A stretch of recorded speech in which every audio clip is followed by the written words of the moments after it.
working around the clock, really, although the worst affected area is under lockdown 24 hours a day. That's largely because they're using sonic equipment to search for people who may still be trapped in the rubble, and they need that area, because it is still also very dangerous, to be as quiet as possible.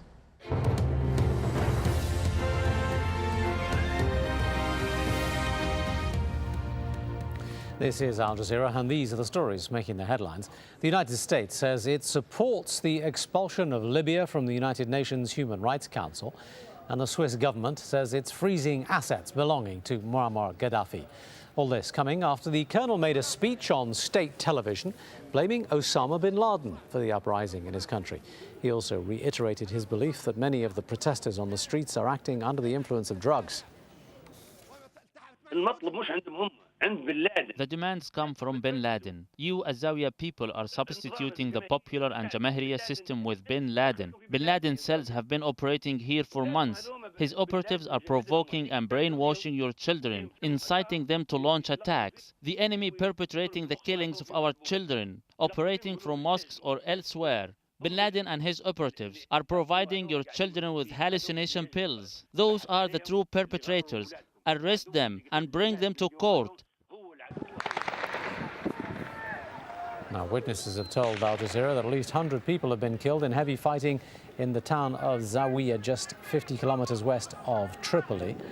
And officers from an Air Force base in Benghazi have also told Al Jazeera that they are joining the revolution. Among the latest diplomatic defections, Libya's ambassador to Jordan has resigned, and an aide in Cairo has also stepped down. Now, tribal leaders in Libya have been meeting in Al-Baida in the country's east, calling for an end to Gaddafi's rule. Anti-government protesters seized control of that city on Friday after they'd been joined by local police. Rescuers in New Zealand say they're losing hope of finding any more survivors in the earthquake rubble in Christchurch. A government minister says the death toll now stands at 102, more than 220 people still listed as missing. It's been more than 24 hours since any signs of life have been seen under the rubble. The WikiLeaks founder Julian Assange is planning to appeal a court decision which has ruled that he can be extradited to Sweden. He's wanted for questioning on allegations of rape. Those are the headlines. Empire is next.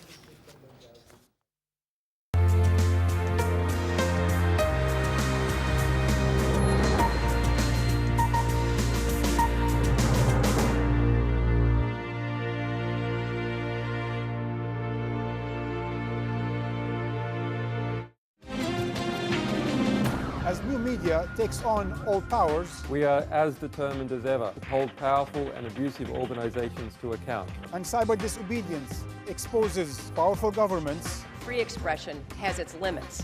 Websites treated as hostile territories. If we lived in Great Britain, 007 would be getting him.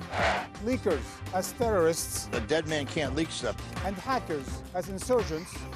We ask, who will win the information wars? This is Empire.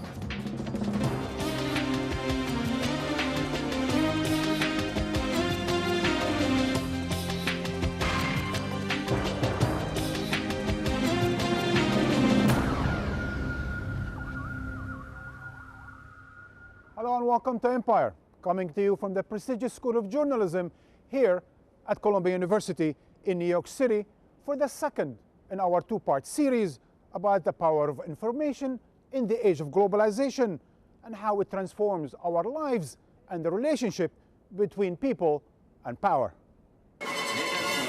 Once upon a time, the world got its news from just a few sources. This is London. But those once all-powerful voices That's the way it is. are now competing with an ever-multiplying cacophony. Live from Moscow. There are hundreds of news channels around the world. Any citizen with a cell phone or a laptop can be a reporter of sorts. Have a good evening, go out and register to vote. What we're talking about now is a kind of explosion around data that is transforming the very idea of news. We stand for a single internet where all of humanity has equal access to knowledge and ideas. But that makes it impossible for governments or corporations to control their most powerful currency, information. even in the bastion of free speech, the USA, the conflict continues between a government determined to keep its secrets and whistleblowers even more determined to disclose them. 30 years ago, as the Vietnam War raged, the New York Times published the Pentagon Papers and brought the wrath of the US government down on Daniel Ellsberg, the young military analyst who leaked them. They took a number of criminal actions against me, including an attempt to incapacitate me totally. Those were their words explicitly, to incapacitate Daniel Ellsberg totally, which could have meant anywhere from killing me to perhaps just putting me in the hospital for some time. Soon after, the president was forced to resign after stunning revelations by two Washington Post reporters, aided by a whistleblower known only as Deep Throat. Nothing's writing on this except the First Amendment of the Constitution, freedom of the press, and maybe the future of the country. Today, whistleblowers go global instantly.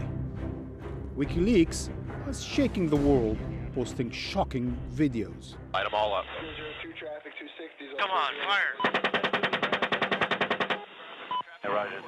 Hundreds of thousands of classified documents about the Iraq and Afghanistan wars, and a treasure trove of reports and diplomatic cables that embarrassed leaders from Kenya to Argentina. Julian Assange founded WikiLeaks. Media has a right and an obligation to the public to get out information that the public needs to know. But many in the US disagree. If we lived in Great Britain, 007 would be getting. He needs to be prosecuted to the fullest extent of the law, and if that becomes a problem, we need to change the law. Julian Assange is engaged in terrorism. I would argue that it's closer to being a high-tech terrorist than the Pentagon Papers. We have over 2,000 sites now across the world. They're going to have to take down all 2,000 if they want to stop the release of this material.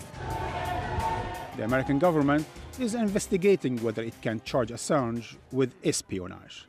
Meanwhile, Private Bradley Manning, the 22-year-old suspected of being behind the largest leak of state secrets in history, has been in maximum security custody since last July.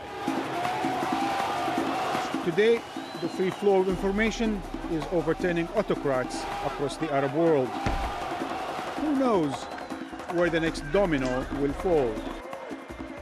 Joining me to discuss the challenge of new media to governments and govern to the dictators and the dictated is Carl Bernstein. You are a Pulitzer Prize-winning reporter who famously helped oust a president. Amy Goodman, best-selling author and the dame of multimedia's Democracy Now! Professor Emily Bell, Director of Digital Journalism here at Columbia University and formerly at the British Guardian newspaper. Clay Shirky, you're a professor, author, and guru of new media. And last but not least, Yevgeny Morozov, cyber skeptic and author of The Net Delusion, The Dark Side of Internet Freedom. Ladies, gents, welcome to Empire.